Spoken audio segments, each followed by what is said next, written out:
സ്നേഹപുരം ക്ഷമ സീരിയലിൻ്റെ ലേറ്റസ്റ്റ് എപ്പിസോഡിൻ്റെ റിവ്യൂയിലേക്ക് എല്ലാവർക്കും സ്വാഗതം. അങ്ങനെ രാധിക അച്ഛനോട് ഫോണിലൂടെ പറയണേ, അച്ഛാ ഇനി അവർ വഴിതെറ്റിയെങ്ങാനും ആറ്റുശ്ശേരിയിലേക്ക് വന്നാലുണ്ടല്ലോ, അച്ഛനും ഒരു കാരണവശാലും അവരെ കണിമംഗലത്തേക്ക് വിടാൻ പാടില്ല. ഇനി അവരെങ്ങാനും കണിമംഗലത്തേക്ക് വരട്ടെ, വന്നു കഴിഞ്ഞാൽ അവിടെയുള്ള ആൾക്കാരായിരിക്കില്ല അവർ അട്ടുപിടിക്കാൻ പോകുന്നത്, ഞാൻ തന്നെയായിരിക്കും. എൻ്റെ വരന് എന്നെ ഞാൻ തട്ടിയെടുക്കാനായിട്ടും ഞങ്ങളുടെ ജീവിതം നശിപ്പിക്കാനായിട്ടും ഞാൻ ഇനി അവരെ ഒരിക്കലും സമ്മതിക്കില്ല. അവർ തന്നെയാണെങ്കിൽ അച്ഛനത് അവർ പറഞ്ഞ് ബോധ്യപ്പെടുത്തി കൊടുക്കണം. അങ്ങനെ പറഞ്ഞ ദേഷ്യത്തിൽ തന്നെ രാധിക ഫോൺ കട്ട് ചെയ്യുവാണ്. ഈ സമയം രാധികയോട് വരൻ ചോദിക്കണേ, എടോ രാധിക, താൻ ഇങ്ങനെയൊക്കെ പറയുമ്പോൾ അച്ഛനത് വിഷമാവില്ലേ?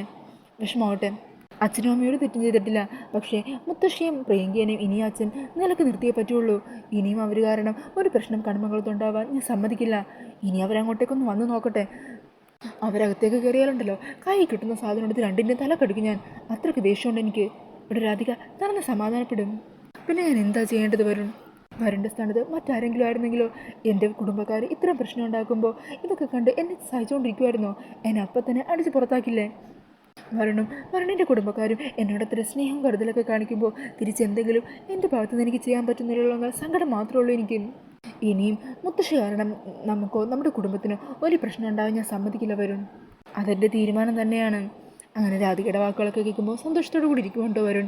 പിന്നീട് കാണിക്കുന്നത് ദേവൻ സങ്കടത്തോടെ രാധിക പറഞ്ഞ കാര്യങ്ങളെക്കുറിച്ച് യശോദയോട് പറയണേണ്. യശോദേ, എത്രയും പെട്ടെന്ന് തന്നെ അമ്മേനെയും പ്രിയങ്കനെയും കണ്ടെത്തിയേ പറ്റൂ. അവരെ കണ്ടെത്തി ഇവിടെ കൊണ്ടുവരണം.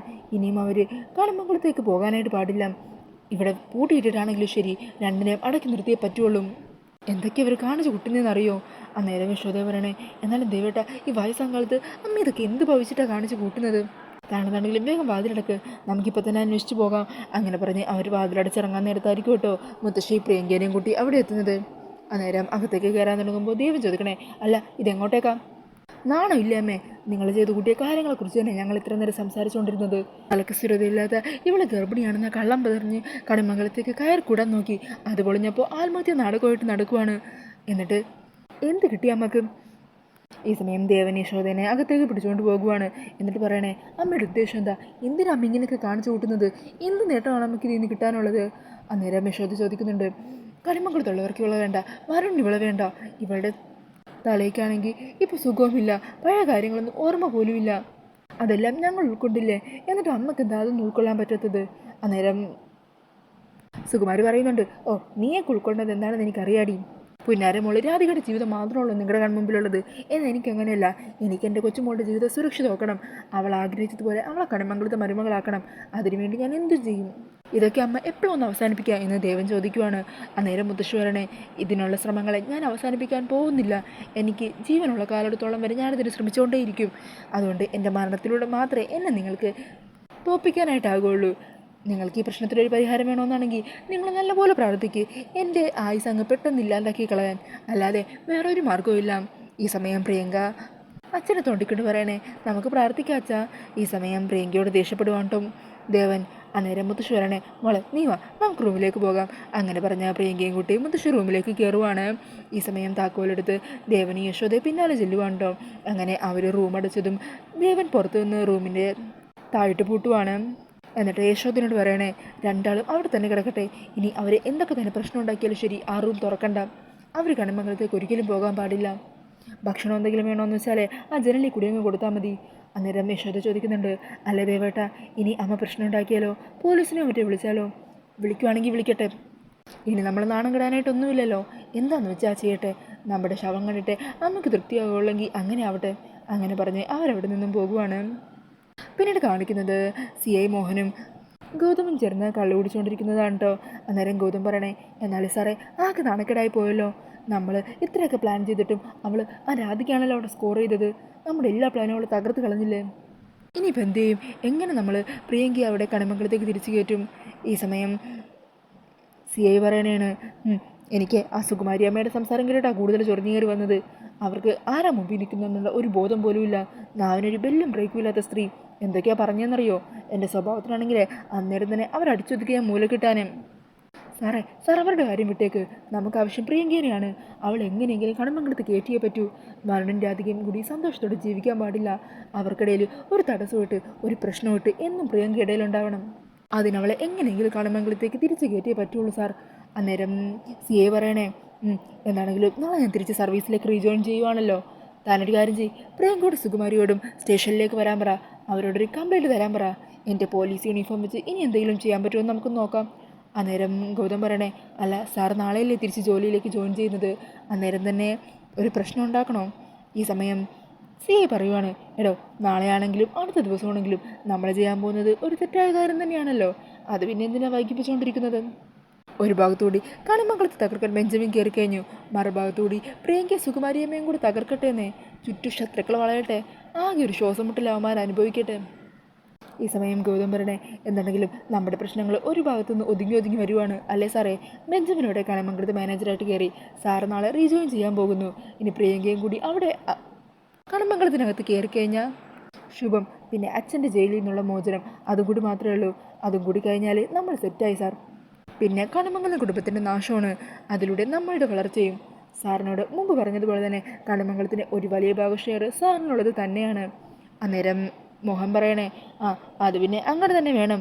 ഇനി അവസാനം എല്ലാം കിട്ടിക്കഴിയുമ്പോൾ എന്തെങ്കിലും ഒരു മാറ്റം ഉണ്ടായാലുണ്ടല്ലോ, പിന്നെ എൻ്റെ ഭാഗത്തുനിന്ന് എന്താ സംഭവിക്കാൻ പോകുന്നതെന്ന് നിങ്ങൾക്കറിയാലോ. അത് പിന്നെ അറിഞ്ഞൂടെ സാറേ? സാറിന് ഞങ്ങളെ പിണക്കി അങ്ങനെ ഒരു മണ്ടത്തരം കാണിക്കുമെന്ന് തോന്നുന്നുണ്ടോ? അങ്ങനെ സാറിനെ പറ്റിച്ചു കഴിഞ്ഞാൽ സാറേ ഞങ്ങളെ കുടുക്കിക്കളയുമെന്ന് ഞങ്ങൾക്ക് നല്ലപോലെ അറിയില്ലേ. അതുകൊണ്ട് ഇപ്പോൾ കൂട്ടു നിൽക്കുന്ന ഇതേപോലെ തന്നെയായിരിക്കും ഞങ്ങൾക്ക് സ്വത്ത് കിട്ടിയ വീതിക്കുന്നതും. ആ കാര്യം ഓർത്ത് സാറ് പേടിക്കേണ്ട കാര്യമില്ല. അങ്ങനെയൊക്കെ പറഞ്ഞ് അവർ സന്തോഷത്തോടു കൂടി ഇരിക്കുവാണ്. പിന്നീട് കാണിക്കുന്നത് വരുണിൻ്റെ അധികം കൂടി നടന്ന കാര്യങ്ങളെല്ലാം അച്ഛനോടും അമ്മയോടും മുത്തശ്ശിയോടും സൂര്യയോടും ഒക്കെ പറയുവാണ്ടോ. അങ്ങനെ അതെല്ലാം കേട്ടിട്ട് പരമേശ്വരൻ പറയണേ, ഇപ്പോൾ സുകുമാരിയമ്മ വരുണിനെ നാട്ടുകാരെ കൊണ്ട് തല്ലിക്കാൻ ശ്രമിച്ചു, ഇനി അതുപോലെ നാളെ നമുക്ക് ആർക്ക് വേണമെങ്കിലും സംഭവിക്കാം. അവർ അടങ്ങിയൊതുങ്ങിയൊന്നും ഇരിക്കാൻ പോകുന്നില്ല, ഇതുപോലെ ഓരോ കളികൾ കളിച്ചുകൊണ്ടേയിരിക്കും. ഈ സമയം സൂര്യ പറയുന്നുണ്ട്, എന്നാലും വെച്ചാൽ ഇതൊക്കെ കണ്ടിട്ട് നമ്മൾ എങ്ങനെയാണ് അങ്ങനെ വെറുതെ കൈയും കിട്ടിയിരിക്കുന്നത്? ആദ്യമേ ശരിയാക്കേണ്ടത് ആ ഗൗതമിനെയാണ്. നമ്മുടെ കുടുംബത്തിൽ തന്നെയുള്ളവനല്ലേ നമുക്കെതിരെ കളിക്കുന്നത്. അവൻ്റെ അച്ഛനെ ജയിലിലാക്കിയതുപോലെ അവനെയും കൂടി ജയിലിലാക്കേണ്ടതായിരുന്നു. അന്നേരം പരമേശ്വരൻ പറയണേ, അങ്ങനെ ശത്രുക്കളെല്ലാം ജയിലിലാക്കിയ ഈ രാജ്യം മുഴുവൻ ജയിലിൽ കൊണ്ട് നിറയുമല്ലോ. പ്രിയങ്ക ഗർഭിണിയാണെന്നുള്ള കള്ളനാടകം പൊളിച്ചെങ്കിലും സുകുമാരിയമ്മ അതിൻ്റെ പേരിൽ നാട് വിട്ടു പോകാനൊന്നും പോകുന്നില്ല. അവർ ഇനി എങ്ങനെയെങ്കിലും ഇവിടെ തിരിച്ചു കയറാനുള്ള അടുത്ത പ്ലാനുമായിട്ട് ഇറങ്ങും. നമ്മളൊന്ന് കരുതിയിരിക്കണം, എപ്പോഴാണ് അടുത്ത പണിയുമായിട്ട് അവർ വരുന്നതെന്ന് പറയാൻ പറ്റില്ല. ഈ സമയം പത്മിനി പറയണേ, എന്നാലും അവരുടെ കാര്യം ആലോചിക്കുമ്പോഴാണ് എന്തൊരു ദുഷ്ട സ്ത്രീയാണ് അവർ. എനിക്ക് പേടിയേ മറ്റൊന്നുമല്ല, ഇനി മറ്റൊരു വഴിയില്ലെന്ന് കണ്ട ആ ബുദ്ധിക്ക് സ്ഥിരതയില്ലാത്ത പ്രിയങ്കയുടെ ജീവൻ എടുത്തിട്ടാണെങ്കിലും അവർ വരുണിനെ രാധികനെ ഇല്ലാതാക്കാൻ ശ്രമിക്കും, അവരുടെ ജീവിതം നശിപ്പിക്കാൻ ശ്രമിക്കും. അന്നേരം മുത്തശ്ശേരനെ പറയുന്നത് കടുത്ത കാര്യമാണെങ്കിലും ശരി, നീ പറഞ്ഞതിലും കാര്യമുണ്ട് പത്മിനി. അവരുടെ സ്വഭാവത്തിന് അവരതും ചെയ്യും, അതിൻ്റെ അപ്പുറം ചെയ്യും. ഈ സമയം രാധിക പരമേശ്വരൻ്റെ അരികിലേക്ക് വന്നിട്ട് പറയണേ, അച്ഛാ നിങ്ങൾ ഈ സംസാരിക്കുമ്പോഴൊക്കെ ഞാൻ കൂടെ നിൽക്കുന്നുണ്ടെങ്കിലും എൻ്റെ കുടുംബം കാരണോ നിങ്ങളുടെ കുടുംബത്തിന് ഈ ഒരു പ്രശ്നങ്ങളൊക്കെ ഉണ്ടായത്. കടമംഗലം കുടുംബം മറ്റുള്ളവരുടെ മുമ്പിൽ നാണം കിട്ടേനും എല്ലാത്തിനും കാരണം എൻ്റെ കുടുംബക്കാരല്ലേ. സത്യം പറഞ്ഞാൽ വല്ലാത്തൊരു കുറ്റബോധത്തോടുകൂടിയാണ് ഞാൻ അച്ഛൻ്റെ മുമ്പിൽ നിൽക്കുന്നത്. ഞാൻ കാരണമുള്ള ഈ പ്രശ്നങ്ങളൊക്കെ ഉണ്ടാക്കുന്നതെന്ന് ഓർത്തിട്ട് എന്നോട് ക്ഷമിക്കണം, മാപ്പ് തരണം എനിക്ക്. അന്നേരം രാധികയോട് പരമേശ്വരൻ പറയണേ, അതിന് മോള് തെറ്റ് ചെയ്തെന്ന് ആരാ പറഞ്ഞത്? ഞങ്ങൾ ആരെങ്കിലും അങ്ങനെ എന്തെങ്കിലും രീതിയിൽ മോളോട് സംസാരിക്കുകയോ പെരുമാറുകയോ ചെയ്തിട്ടുണ്ടോ? ഒരു തെറ്റും ചെയ്ത മോളെന്തിനാ ഇക്കാര്യത്തിൽ ഞങ്ങളോട് മാപ്പ് പറയുന്നത്? മോളുടെ കുടുംബം ഒരു തെറ്റും ചെയ്തിട്ടില്ല. പിന്നെ എല്ലായിടത്തും സമാധാനം കളയാൻ ഇതുപോലെ ചിലരുണ്ടാകുമല്ലോ. ഇതിനെ അങ്ങനെ അങ്ങ് കണ്ടാൽ മതി. നമ്മളെല്ലാവരും ഒറ്റക്കെട്ടോടെ നിന്ന് ഇതിനങ്ങ് അതിജീവിക്കും. അന്നേരം പത്മിനിയും രാധികനെ ആശ്വസിപ്പിക്കണേ, അതേ മോളും വരുണും കൂടി സന്തോഷത്തോടെ ജീവിക്കുന്നത് കാണാനാണ് ഞങ്ങൾ ആഗ്രഹിക്കുന്നത്. അതിന് തടസ്സമായിട്ട് ആര് വന്നാലും ശരി, അതിനെ നമ്മൾ വേണ്ട രീതിയിൽ തന്നെ പ്രതിരോധിക്കും. മോളതൊന്നും ഓർത്ത് വിഷമിക്കേണ്ട. ഈ സമയം രാധികയെ ചേർത്ത് പിടിച്ചിട്ട് പരമേശ്വരൻ പറയണേ, നീ എൻ്റെ മോള് തന്നെയാണ്, നിന്നെ ഈ അച്ഛൻ അങ്ങനെ കണ്ടിട്ടുള്ളൂ.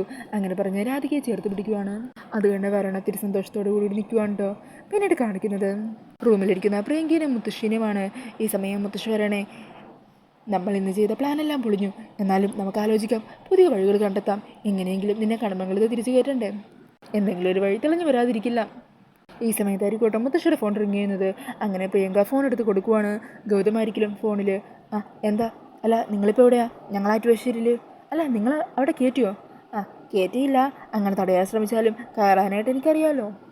അതെ മുത്തശ്ശി, നാളെ മുത്തശ്ശി ഉണ്ടല്ലോ പ്രിയങ്കയും കൂടി സ്റ്റേഷനിലേക്ക് വരണം. സ്റ്റേഷനിലേക്കോ? എന്തിന്? പ്രിയങ്കയെ തിരിച്ച് കടമംഗലത്ത് കയറ്റണ്ടേ? അതിനുവേണ്ടി അവർക്കെതിരെ ഒരു പരാതി കൊടുക്കാനാ. CA സാറ് നാളെ ചാർജെടുക്കുവാണല്ലോ. അല്ല ഇതൊക്കെ കൊണ്ട് വല്ല പ്രയോജനം ഉണ്ടാകുമോ? അയാളെ കൊണ്ടൊന്നിനും പറ്റൂലെന്ന് എനിക്ക് തോന്നുന്നത്. അതുകൊണ്ട് ഞാൻ വരുന്നില്ല. എൻ്റെ മുത്തശ്ശി അങ്ങനെ പറയല്ലേ. പ്രിയങ്കയെ തിരിച്ചവിടെ എത്തിക്കണ്ടേ? അതിന് ഈ ഒരു മാർഗ്ഗം നമ്മുടെ മുമ്പിലുള്ളൂ. മുത്തശ്ശി ധൈര്യം ഒട്ടി ചെല്ല്. ബാക്കി കാര്യങ്ങളെല്ലാം ഞാനും സാറും കൂടി നോക്കിക്കോളാന്ന്. ശരി, ഞാൻ ചെല്ലാം എന്നാ. പക്ഷേ ഉണ്ടല്ലോ, എന്തെങ്കിലും പ്രശ്നം ഉണ്ടായോ കുഴപ്പമുണ്ടായോ ചെയ്താലേ പിന്നെ ഒരു നിമിഷം പോലും ഞങ്ങൾ അവിടെ നിൽക്കില്ല. അയാളുടെ സംസാരം പെരുമാറ്റമൊന്നും ഇഷ്ടമില്ലെങ്കിലേ ഞാൻ അപ്പം തന്നെ ഇറങ്ങിപ്പോകും. ശരി, അതൊക്കെ അങ്ങനെ തന്നെ ആയിക്കോട്ടെ. എന്നാൽ ശരി, നാളെ കാണാം. അങ്ങനെ പറഞ്ഞ് ഫോൺ കട്ട് ചെയ്യുവാണ്. ഈ സമയം പ്രിയങ്ക ചോദിക്കുന്നുണ്ട്, എന്താ മുത്തശ്ശി, എന്താ അവൻ പറഞ്ഞത്? അതെ, നാളെ ആ CA തിരിച്ച് ചാർജ് എടുക്കുവാണെന്ന്. നമ്മളോട് കടമംഗലംകാർക്കെതിരെ പരാതി കൊടുക്കാനായിട്ട് അങ്ങോട്ട് ചെല്ലാനാണ് പറഞ്ഞത്. അത് വേണോ മുത്തശ്ശി? നിനക്കവിടെ കയറണ്ടേ? അതിന് ഇത് തന്നെ ഇപ്പോൾ പറ്റിയ മാർഗം. നമുക്കെന്താണെങ്കിലും അവർ പറയുന്നത് പോലെ തന്നെ ചെയ്യാമെന്നേ. എൻ്റെ ഫോണിൻ്റെ ചാർജ് തീർന്നെന്നാണ് തോന്നുന്നത്.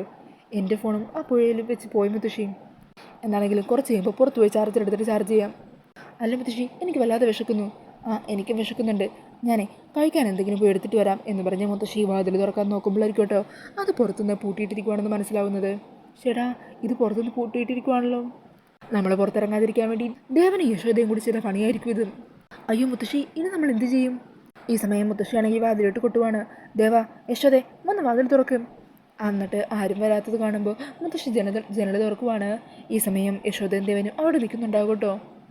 അന്നേരം മുത്തശ്ശി ചോദിക്കണേ, ഞങ്ങളിവിടെ പൂട്ടിയിട്ട എന്താ പ്രശ്നത്തിനെല്ലാം പരിഹാരമാകുമെന്ന് നീ കരുതിയോ? മര്യാദയ്ക്ക് ഇപ്പം തന്നെ ഞങ്ങൾ തുറന്നു വിട്ടോളണം, അല്ലെങ്കിലുണ്ടല്ലോ ഞാനിവിടെ കിടന്ന് ഒച്ചയെടുക്കും, നാട്ടുകാരെ വിളിച്ചു കൂട്ടും. അന്നേരം യശോദ പറയണേ, അമ്മ വിളിച്ചു കൂട്ടും. അമ്മയുടെ സ്വഭാവം കള്ളത്തരങ്ങളും എല്ലാം എല്ലാ നാട്ടുകാർക്കും മനസ്സിലായിരിക്കുവാണ്. അതുകൊണ്ട് അമ്മ ഇവിടുന്ന് കൂകി വിളിച്ചാലും ആരും വരാൻ പോകുന്നില്ല, തിരിഞ്ഞു പോലും നോക്കാൻ പോകുന്നില്ല. അപ്പം രണ്ടുപേരും കൂടി പ്ലാൻ ചെയ്തിട്ടാണല്ലേ ഇതൊക്കെ കാണിച്ചു കൂട്ടുന്നത്. അപ്പോൾ നിങ്ങൾ രണ്ടാളും കൂടി ഞങ്ങളെ റൂമിൽ പൂട്ടിയിട്ട് പട്ടിണി കിടത്തി കൊല്ലാനാണോ നോക്കുന്നത്? അന്നേരം ദേവൻ പറയണേ, അങ്ങനെ ഒരു ഉദ്ദേശം തൽക്കാലം ഞങ്ങൾക്കില്ല. വിശപ്പുണ്ടെങ്കിലേ കഴിക്കാനുള്ള ഭക്ഷണം കൊണ്ടാണ് വന്നിരിക്കുന്നത്. ആ ഭക്ഷണം തരാം. വേണ്ട, നിൻ്റെയൊക്കെ കൈകൊണ്ട് ഒന്നും വേണ്ട. വേണ്ടെങ്കിൽ വേണ്ട, എന്ത് തന്നെയാണെങ്കിലും ശരി. അമ്മയും പ്രിയങ്കയും തൽക്കാലം ഇനി ഇവിടെ നിന്ന് തുറന്നു വിടാനായിട്ട് ഞങ്ങൾ ഉദ്ദേശിച്ചിട്ടില്ല. അങ്ങനെ ദേവൻ്റെ വാക്കുകളൊക്കെ കേട്ട് ദേഷ്യത്തിൽ നിൽക്കുന്ന പ്രിയങ്കേനെയും മുത്തശ്ശേനെയും കാണിച്ചുകൊണ്ടാണ് കേട്ടോ എപ്പിസോഡ് തീരുന്നത്. പിന്നീട് പ്രമോയിൽ കാണിക്കുന്നത് വരുണനും രാധികയും മുത്തശ്ശിയും പത്മിനിയും കൂടി ഹോളിലിരിക്കുമായിരിക്കും. അന്നേരം പ്രിയങ്കയുടെയും സുകുമാരയുടെയും ഓരോ കാര്യങ്ങളൊക്കെ പറഞ്ഞിട്ട് കാൽപ്പനയും ഉർവശിയും അവരുടെ മനസ്സമാധാനം കളയാനായിട്ട് അരികിലേക്ക് വരുവാണ്. അങ്ങനെ അവരുടെ സംസാരമൊക്കെ കേൾക്കുന്നതും രാധിക പൊട്ടിത്തെറിക്കുവാണ് കേട്ടോ രണ്ടുപേരോടും. അങ്ങനെ രാധിക രണ്ടുപേരെയും നിലക്ക് നിർത്തി അവിടെ നിന്ന് ഓടിച്ചു വിടുവാണ്. രാധികയുടെ സംസാരമൊക്കെ കേട്ടിട്ട് രണ്ടുപേരും റൂമിലേക്ക് ദേഷ്യത്തോടെ വരുവാണ് കേട്ടോ. എന്നിട്ട് ഉർവശി ഫോണിലെ ഗൗതത്തിന് വിളിക്കുവാണ്. ഗൗതത്തിനോട് പറയണേ, ഗൗതം, ആ പ്രിയങ്കയും സുകുമാരിയും ഇവിടെ ഉണ്ടായപ്പോൾ ഒറ്റൊരെണ്ണവും നാവ് പൊതിച്ച് സംസാരിക്കില്ലായിരുന്നു. എന്നാൽ അവരിവിടെ നിന്ന് ഇറങ്ങിപ്പോയതിനു ശേഷം എല്ലാവർക്കും പഴയ പോലെ തന്നെ സംസാരം അഹങ്കാരം ഒക്കെ തുടങ്ങിയിട്ടുണ്ട്. എങ്ങനെയെങ്കിലും ആ പ്രിയങ്കയും സുകുമാരിനെയും ഇവിടെ വീണ്ടും തിരിച്ചെത്തിക്കാൻ പറ്റുമോ? എന്നാലേ ഇവറ്റകൾക്കൊക്കെ ഒരു അടി കിട്ടുന്നത് കാണാൻ പറ്റുള്ളൂ. അന്നേരം ഗൗതം പറയണേ, അമ്മയ്ക്കിപ്പോൾ എന്താവശ്യം? പ്രിയങ്കയെ അവിടെ തിരികെ എത്തിക്കണം, അതല്ലേ വേണ്ടൂ. അതിനുള്ള കാര്യങ്ങളൊക്കെ ഞങ്ങളിവിടെ നീക്കുന്നുണ്ട്. പിന്നീട് കാണിക്കുന്നത് മുത്തശ്ശിയുടെ റൂമിൽ നിന്ന് വല്ലാത്ത ഒച്ചയും ബഹളമൊക്കെ കിട്ട് ദേവനും യശോദയും ജനാലി കൂടി എന്താ സംഭവം എന്ന് നോക്കുവാണ്. ഈ സമയം അവർ നോക്കുമ്പോൾ കാണുന്ന കാഴ്ച പ്രിയങ്ക ഫാനിൽ കെട്ടിത്തൂങ്ങി കിടക്കുന്നതാണ് കേട്ടോ. ഈ സമയം പ്രിയങ്കയുടെ കാലിലിങ്ങനെ പിടിച്ചുകൊണ്ട് മുത്തശ്ശിയും കരഞ്ഞ് അവിടെ തള്ളിമറിച്ച് അഭിനയിക്കുവാണ്. പിന്നീട് കണമംഗലത്ത് പോലീസ് ജീപ്പിലെത്തുന്ന CI മോഹനെയാണ് കാണിക്കുന്നത്. അങ്ങനെ തിരിച്ച് സർവീസിലൊക്കെ കയറിയ ആരോ ദിവസം തന്നെ വരുണനും കുടുംബത്തിനും പണി കൊടുക്കാനായിട്ട് അവിടെ എത്തുകയാണ് കേട്ടോ CI. വരുണിനെ അറസ്റ്റ് ചെയ്തുകൊണ്ട് പോകാൻ തന്നെയാണ് അയാളുടെ ഉദ്ദേശം. അപ്പോൾ ഈ ഒരു റിവ്യൂ ഇഷ്ടമായിട്ടുണ്ടെങ്കിൽ മറക്കാതെ വീഡിയോ ഒന്ന് ലൈക്ക് ചെയ്യണേ. ഇതുപോലെയുള്ള കൂടുതൽ റിവ്യൂസിനായിട്ട് ഈ ചാനലൊന്ന് സബ്സ്ക്രൈബ് ചെയ്തും കൂടി സപ്പോർട്ട് ചെയ്യണേ. താങ്ക്